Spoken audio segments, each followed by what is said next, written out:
नमस्कार दोस्तों, बड़ी पुरानी कहावत है, जो जीता वही सिकंदर। बिहार में भी यही हुआ है। बिहार में एनडीए की सरकार प्रचंड बहुमत से बनने जा रही है। अब आप लकीर पीटते रहिए, चुनाव आयोग को गाली दीजिए, ज्ञानेश कुमार को गाली दीजिए, चाहे आप मोदी और अमित शाह को गाली दीजिए, चाहे आप जो भी कहिए, अब तो चिड़िया खेत चुग गई है। तो जब चिड़िया खेत चुग गई तो आप ऐसे ही बिलाप करते रहिए, और अब आपको बिलाप छोड़ना होगा। तमाम खामियां आप ढूंढ रहे हैं, चाहे वो विपक्ष की पार्टियां हों, चाहे सोशल मीडिया पर तमाम खबरें जो आ रही हैं, वो सब के सब केवल लकीर पीट रहे हैं और उनके मंसूबे पूरे नहीं हुए। वहां पर आरजेडी की सरकार नहीं बनी, महागठबंधन फेल हो गया, इसलिए वो तमाम खामियां खोज रहे हैं और वो किसी न किसी को इसी बहाने गाली दे रहे हैं, अपशब्द लिख रहे हैं। पूरी सोशल मीडिया पर अपशब्दों का भरमार है। आरजेडी की 2 महिला पत्रकारों का जिस तरह से अपमान किया जा रहा है, वो भी इस हार का वजह है। लेकिन ये जान लेना जरूरी है कि अपने अंदर झांकने के अलावा आप सब कर रहे हैं, अपने अंदर नहीं झांक रहे हैं कि आपके अंदर कहां कमी रह गई। अब आप चुनाव को और चुनाव आयोग को आप पूरी तरह से दोषी ठहरा रहे हैं, एसआईआर को दोषी ठहरा रहे हैं, आप वोट चोरी की बात कर रहे हैं और आप ज्ञानेश कुमार के लिए कह रहे हैं कि ये ज्ञानेश कुमार की जीत है, ज्ञानेश कुमार को बधाई। ये सारी बातें आज के समय में कोरी और अपवाद साबित हो रही हैं, क्योंकि जीत जो है एनडीए को मिली है। एनडीए की वहां सरकार बनने जा रही है, पूर्ण बहुमत की सरकार, प्रचंड बहुमत की सरकार बनने जा रही है। और आप बैठ करके सिर्फ और सिर्फ सरकार को और चुनाव आयोग को गाली दे रहे हैं। आप कह रहे हैं 10-10 हजार रुपए चुनाव के दौरान लोगों के खाते में हर हफ्ते डाले जा रहे थे।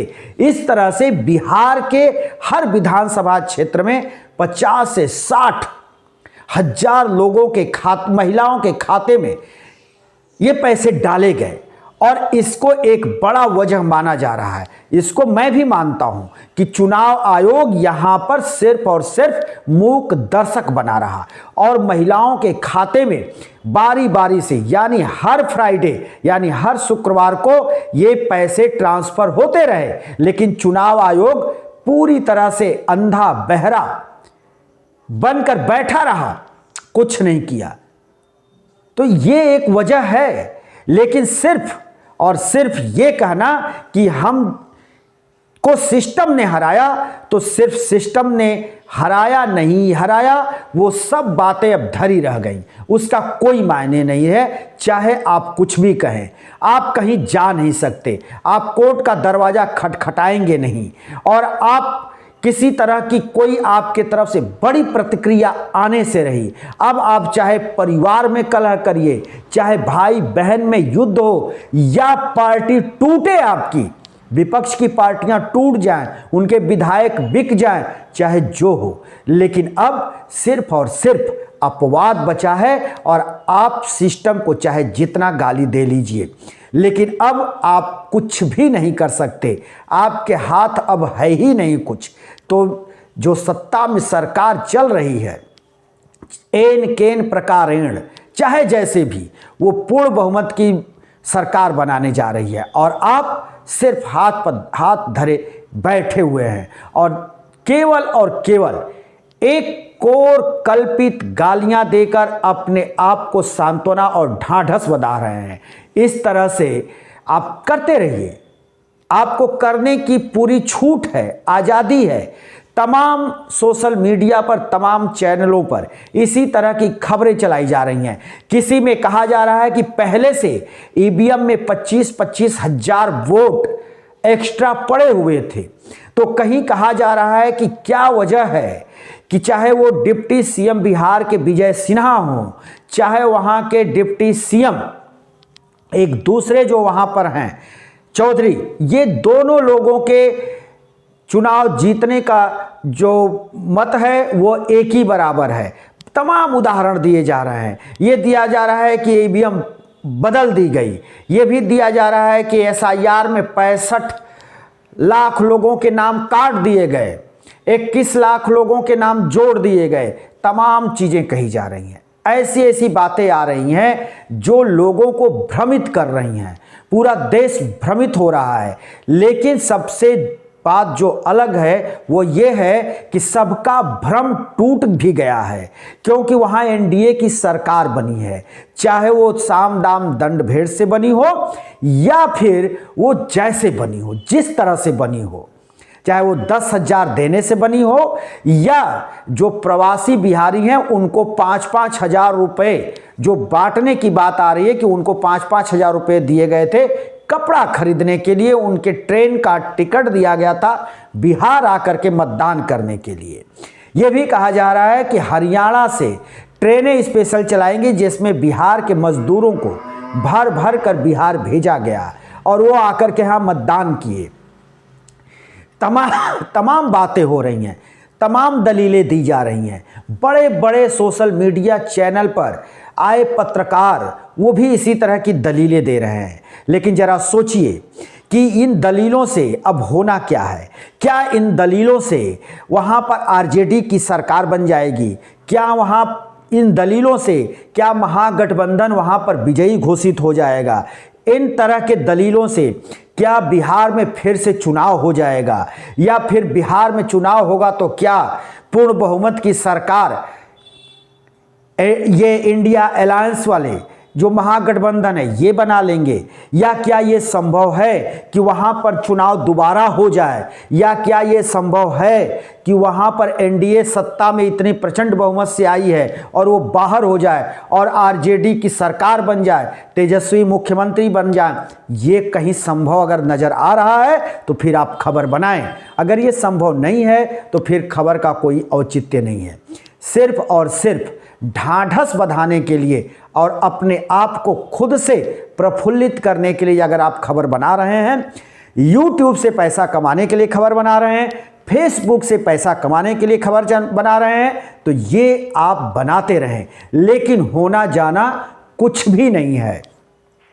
चाहे आप किसी प्रवक्ता को गाली दें, आप चाहे किसी पार्टी को गाली दें, प्रधानमंत्री को गाली दें, गृह मंत्री को गाली दें, चुनाव आयोग को गाली दें, ज्ञानेश कुमार को गाली दें, चाहे जो करें, अपने परिवार में सिर फुटौल करें।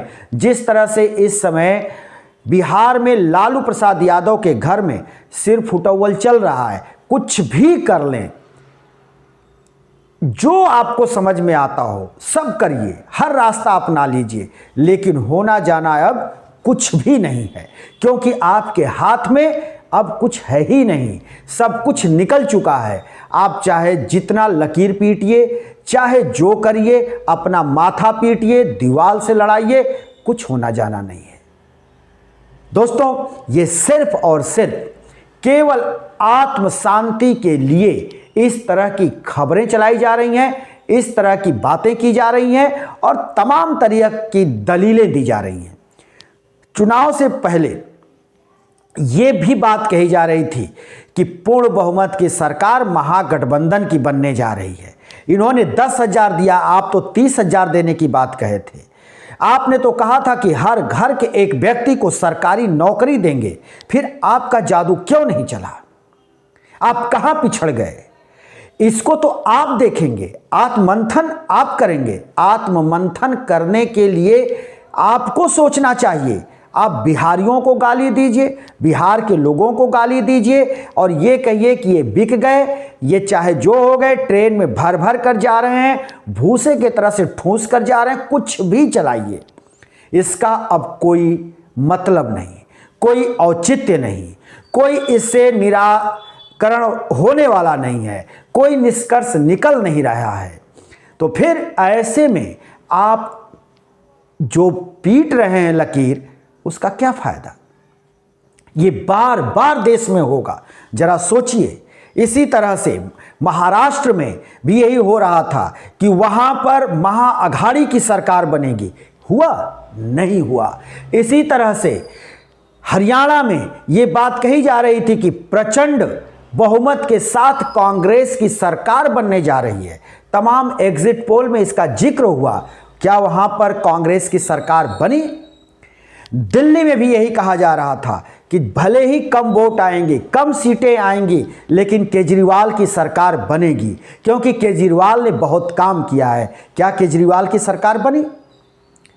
इसी तरह से इसके पहले जो चुनाव हुआ, चाहे वो मध्य प्रदेश का हो, चाहे राजस्थान का हो, चाहे ये दोनों जगहों के जो चुनाव हुए, क्या वहां पर सरकार किसी और की बनी? कांग्रेस की सरकार बनी? इंडिया अलायंस की सरकार बनी? नहीं बनी।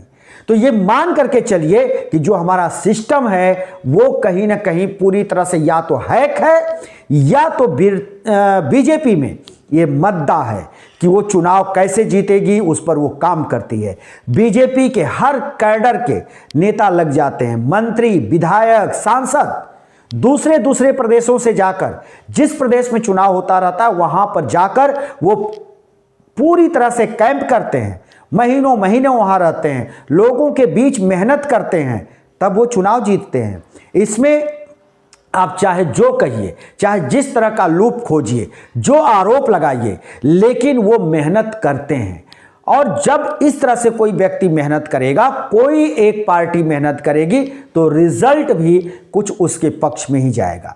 जैसा ये बिहार में हुआ है, इसके पहले राजस्थान में हुआ, मध्य प्रदेश में हुआ, महाराष्ट्र में हुआ, हरियाणा में हुआ और दिल्ली में भी हुआ। तो फिर आप चाहे जो करें, चाहे जो रास्ता अपना लें, चाहे गाली का रास्ता अपना लें, कोर्ट का रास्ता अपना लें, विद्रोह का रास्ता अपना लें, रोड पर उतर जाए, आप धरना प्रदर्शन करें, कुछ भी करें, अब होना जाना कुछ नहीं, क्योंकि वहां पे सरकार एनडीए की पूर्ण बहुमत की बनने जा रही है। और हम भी यही कहेंगे कि जो जीता वही सिकंदर, और बिहार में एनडीए आज के डेट में सिकंदर है। दोस्तों, हम फिर किसी दूसरे वीडियो को लेकर हाजिर होंगे, तब तक के लिए शिवमूर्ति दुबे को दीजिए इजाजत।